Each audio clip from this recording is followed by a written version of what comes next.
great day here in the Pacific Northwest, and it's always a great day to taste wine. Hey everybody, it's Ron Bell from Wines for the PNW, and we're here in Western Washington, where most of the winemakers bring in grapes from Eastern Washington, and we're here at a winery who's growing their grapes, Joshua Neely from Devorah Creek. He's planted his wine roots here in the Puget Sound area, and he's really making some noise here by creating a brand new tasting room, which we're here in, and growing his own grapes, which we're going to talk about a little bit. So thanks, Joshua, for inviting us here to your winery. So tell us just a little bit about how you started making wine. I really fell into it. It was I had a different plan in life. I was in school. I have a background in software and in hardware sales, but wanted to go back to school and finish my degree. I wasn't really sure what I was going to do with my life, but I knew that I wanted to get a degree in something I was interested in. So I ended up earning a BA and a Master of Arts in Middle Eastern Studies at the University of Washington. And I had planned at that, towards the later part of my education, that I wanted to work for the government, possibly in the State Department, and work at a foreign embassy or something like that. Well, when it came time to make the choice of what I wanted to do for a career, right around the same time I had gotten married and I had a little girl, and my wife selfishly didn't want to move to Pakistan or Yemen. Were the choices. So she said, you got to find something else to do. So also around that time we bought this 40-acre farm out here in the Auburn-Enumclaw area, and we were visiting this little winery over in Gig Harbor. I had this cute little old couple in straw hats sipping wine, and one was the tour guide, the other one was the winemaker, and they just seemed so happy. And the wines were decent, but it was a beautiful location, and their quality of life seemed really nice. And my wife and I, we looked at each other and we said, we can do this. We already had the property. So I basically read every book I could from Amazon.com on winemaking, wine growing. I tried to talk my wife into letting me go to UC Davis for another 4 years to get a proper viticulture and enology degree. She said, no, you're smart enough. You can read the books that they'll make you read in school, and you can do it yourself. So that's what happened. I helped out a few wineries up in the Woodinville area just after I read the books, just to get an idea of how everything comes together, because there's always gaps in knowledge from an academic standpoint. You need some real hands-on experience. So I felt I got that in Woodinville. And then I just kind of jumped right in. I ordered a bunch of vines. I put my trellis in at the other location at our farm, and put in 3 acres of Pinot Noir and Chardonnay with a small experimental planting of Auxerrois, spelled Auxxerois for those that want to look it up on Google. Yeah, it's not very well. It's a grape that's not grown a lot, actually. It's not, and it's because we're so far north in latitude and on this side of the mountains, we're very limited on what kind of marketable grapes we can sell. Right. There's a lot of American hybrids we can do. There's some weirder German varietals, because they grow grapes in Germany, and it's even colder there. But I wanted to try to stick to the north of France, things that are fairly well known, even if they're not represented here, and more importantly, we'd be able to ripen. So that's why I picked initially the Pinot Noir, Chardonnay, and Auxerrois, because I know, at least from Oregon, the Pinot Noir and Chardonnay ripen very well there, and we have a similar climate, close enough. And so that's how I started, and just jumped in, planted the grapes, tended them for a couple of years, and in 2010, we planted in 2008, I think. 2010, I got impatient. I had all this wine equipment sitting there. I had another 3 years before. Investment and book reading, you're ready to go. I'm ready to go. So I had another 3 years to wait for my own vineyard to get to the point where it was mature enough to produce grapes. But I wanted to get started. So I purchased, I think, 12 tons of grapes from the Oregon Willamette Valley area, some Chardonnay, Pinot Gris, some Pinot Noir, and made wine. And my goal to start was just not to screw up. I just didn't want to make a big mistake with all these grapes and all this expensive equipment I made, and luckily, or maybe it wasn't luck, maybe the reading paid off. All the wines turned out great. So from all your experimentation and what you've done so far, learning basically on your own, what has come to be your methodology of making wine?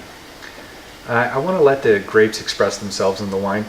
There's a lot of wineries, and they make good wine, but they go at it from a chemistry perspective, Mm-hmm. where they want to tweak it and make it the same year to year, and something that's very marketable. I want people when they come here to taste that vintage. Right. If it was a cool year, the wine's going to have more acid, it's going to have lower sugar. I'm not going to tweak that, as long as it's palatable and good. I'm not going to tweak it so much that to try to make it more marketable. Yeah. I want people to come in and have a different experience with each year, Right. each wine they taste. So getting that expression out of the grape on its own rather Right. than manipulating it. Yeah. This has been important to you. Yeah. Instead of I could take the acids down, I could raise the sugar levels up for more Right. alcohol and balance it all out better, but that's less interesting. Got it. Yeah. What's been your biggest challenge? I mean, growing grapes in this region and making wine in this region. There's several challenges in the Puget Sound. I guess firstly would be the types of grapes we can grow and grow well. As I mentioned earlier, the Pinot Noir and Chardonnay are pretty solid. Secondly, we have a lot more mold and mildew problems than they would on the east side. Right. Over there, they have some pests we don't have, but for the most part, they don't spray near as much as we do. And we have an organic spray program. Okay.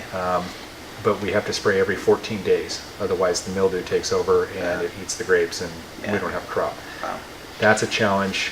Property prices are more per acre over here than they are over there.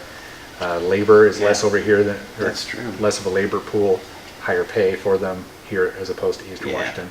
Where else do you source your grape other than the estate grapes that you grow here? What other wineries are that you actually get grapes from? We have a 2011 Syrah that I purchased the grapes from Lonesome Springs Vineyard or Ranch over in Benton City, and they're in the Rattlesnake Hills AVA. Oh, nice. We have a 2012? Yeah, 2012 Riesling that I got from Burgess Vineyards over just north of Pasco. Right. And what else? I think the other ones are all estate wines. Estate wines. Yeah. They're great. You need to come out here and try them. Not only are the estate grapes he's got currently now, when he built this facility here that we're in now, the new tasting room, he also bought 12 more acres out right in front of us. You can't see us, but I'll take some pictures for you.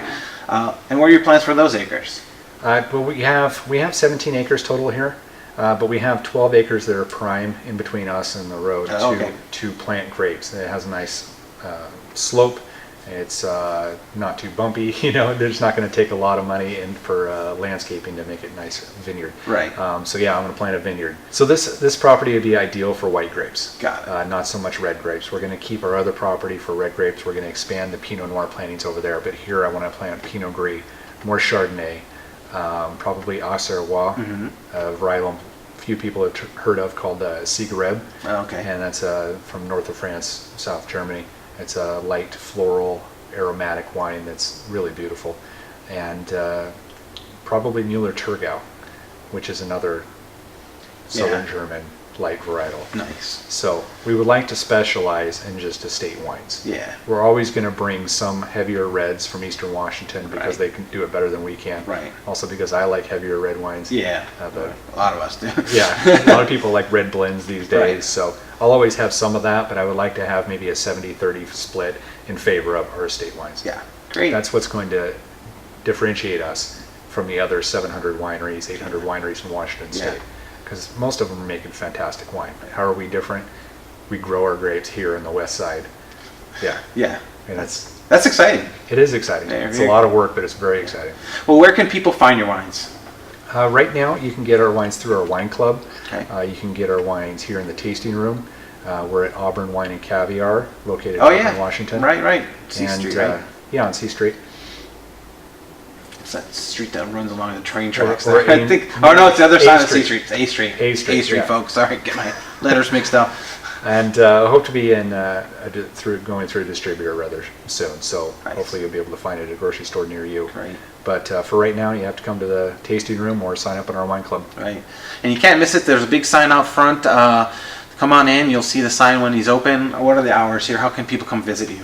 The hours are Fridays 4 to 7 p.m., Saturday and Sunday 1 to 7 p.m., and Mondays 4 to 7. Right. But if you have a special event or something, you can always call our number, and I'll be happy to open it up for you. Yeah, good point. This is a huge facility, and he rents it out too for special events and occasions. So keep that in mind if you want to come out to a beautiful vineyard and meet the winemaker and have some fun. Please come out, visit Devorah Creek. Come out, support your local wineries, and don't forget to comment on our webpage, www.winetothepnw.com.